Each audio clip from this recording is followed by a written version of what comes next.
Hi, Ben. How you doing? Got your Paul Rand up. Got your PDF up.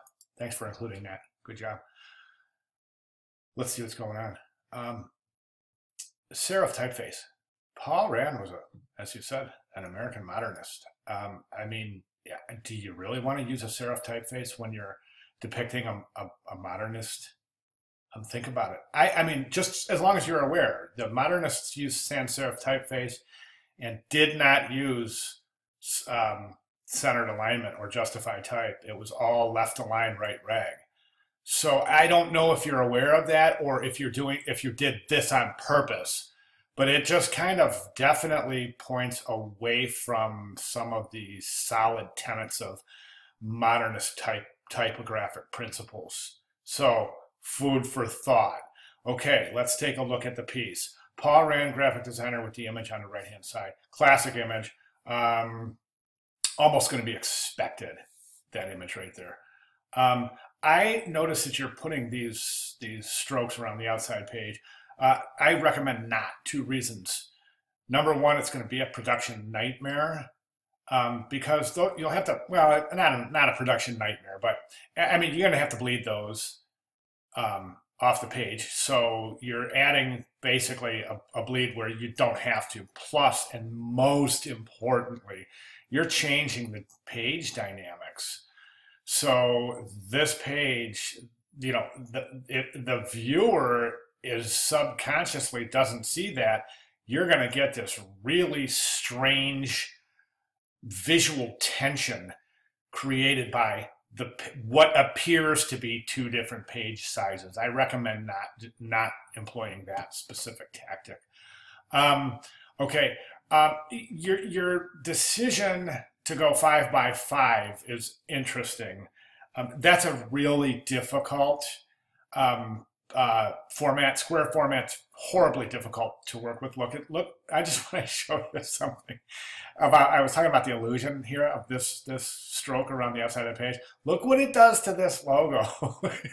It's just such a wonderful testament to how page mechanics works. But look at how this just recedes.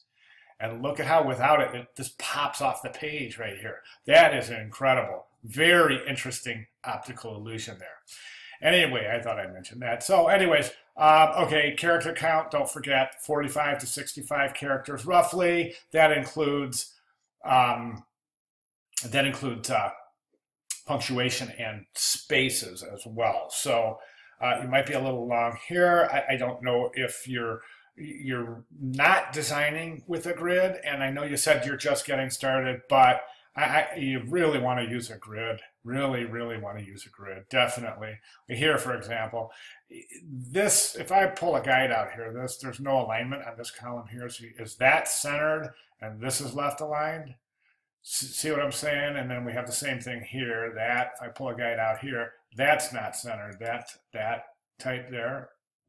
And I noticed some of those issues elsewhere too. Where was it? Some of the quotes, that's right. I drew a guide out on the quotes, and you can see how these are in alignment, and then these are two are centered. These are all left aligned, right. Actually, these are,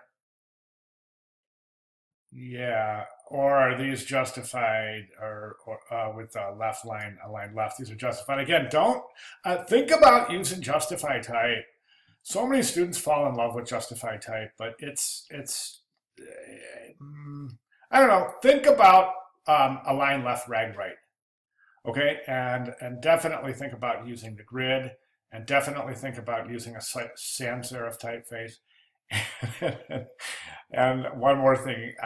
Oh, it's too much image here. You know that. I mean, there's just too much image here. Show me typography.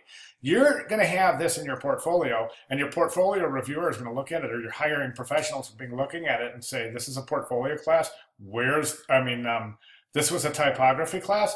Where's the typography? Do you see what I'm saying? And this is your chance to really show what you've learned. And by placing images, it's just not doing it. So really push the typography here. For example, this piece here is quotes, okay? And they're all centered.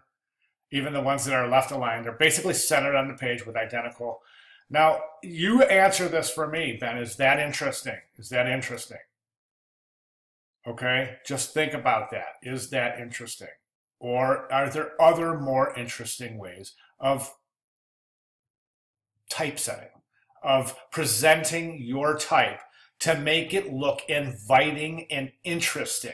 Okay, I'm going to show you some examples, and they're going to bring me to my last point. My last point is that I would not question any of your decisions. You're a designer. You're free to make your own decisions. However, I do question. I'm not question. I'm a little concerned.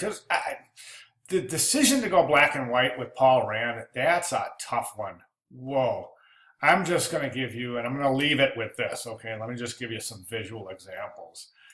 Okay, here we have some posters, some Paul Rand posters. Okay, here we have some of Paul Rand's typographic work. Okay, and what the heck, why not look at, well, that's enough, I think, for you to take in and really reevaluate that idea about going black and white.